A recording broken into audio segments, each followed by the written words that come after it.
Good morning students. फिर से आपका हिंदी क्लास में स्वागत है। आज मैं आपके सामने सर्वनाम का दूसरा वीडियो लेकर आई हूँ।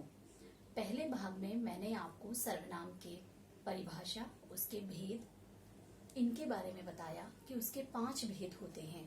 3 भेदों के बारे में हम फर्स्ट पार्ट में पढ़ चुके हैं। आज मैं आपके सामने उस वीडियो का दूसरा भाग लेकर आई हूँ। यहाँ आज मैं आपको सर्वनाम का चौथा और 5वां भेद मैं आपको बताने जा रही हूँ। तो आइए अब हम पढ़ते हैं सर्वनाम के भेद। सर्वनाम का चौथा भेद है प्रश्नवाचक। प्रश्नवाचक का मतलब है प्रश्नों के लिए काम आने वाले सर्वनाम शब्द। बहुत बार ऐसा होता है कि हम बहुत सारे प्रश्न पूछते हैं, बहुत सारे सामने वाला भी हमसे बहुत प्रश्न पूछता है। उन प्रश्नों में जो प्रश्नवाचक शब्द होते हैं, जो सर्वनाम शब्द होते हैं, जो प्रश्नवाचक होते हैं, अर्थात जिन शब्दों के माध्यम से हम ये जानते हैं कि यह वाक्य एक प्रश्न है, वही शब्द हमारा प्रश्नवाचक सर्वनाम शब्द कहलाता है। जैसे तुम्हारा नाम क्या है, यह वाक्य एक प्रश्नवाचक वाक्य है। इस वाक्य में ऐसा कौन सा शब्द है जिसके माध्यम से हमें यह पता लग रहा है कि यह वाक्य एक प्रश्न है? कौन सा शब्द है जो इस वाक्य में प्रश्न का निर्माण कर रहा है? वो है क्या। तो यहाँ ये जो क्या शब्द है वही क्या हुआ? प्रश्नवाचक सर्वनाम। अर्थात ऐसे सर्वनाम शब्द जो प्रश्नों का निर्माण करते हैं, वही शब्द, वही सर्वनाम शब्द प्रश्नवाचक सर्वनाम शब्द कहलाते हैं। अगला है संबंधवाचक। संबंधवाचक, जैसा कि नाम से ही पता लग रहा है कि रिलेशन।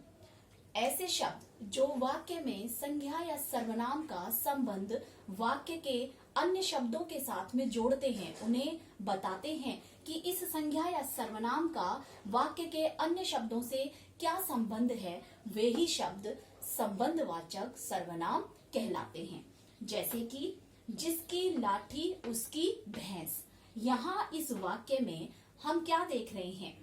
यहाँ संज्ञा या सर्वनाम, जैसा मैंने आपको बताया, वाक्य में संज्ञा या सर्वनाम जरूर होगी और उसी का संबंध वाक्य के अन्य शब्दों के साथ में जोड़ा जाएगा।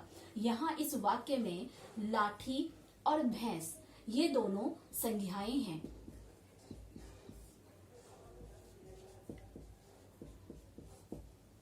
एक है वस्तु और एक है प्राणी। ये दोनों संज्ञाएं हैं और इन्हीं दोनों संज्ञाओं का संबंध वाक्य के अन्य शब्दों से, वाक्य के अन्य शब्दों से जो जोड़ रहे हैं, वे शब्द ही हमारे संबंधवाचक सर्वनाम कहलाएंगे। तो कौन से हैं यहाँ पर जो इन दोनों संज्ञाओं को आपस में जोड़ रहे हैं? जिसकी और उसकी। ये दोनों शब्द जो हैं वो लाठी और भैंस, इन दोनों संज्ञाओं शब्द को आपस में जोड़ रही हैं। तो ये दोनों ही शब्द क्या कहलाएंगे? हमारे संबंधवाचक।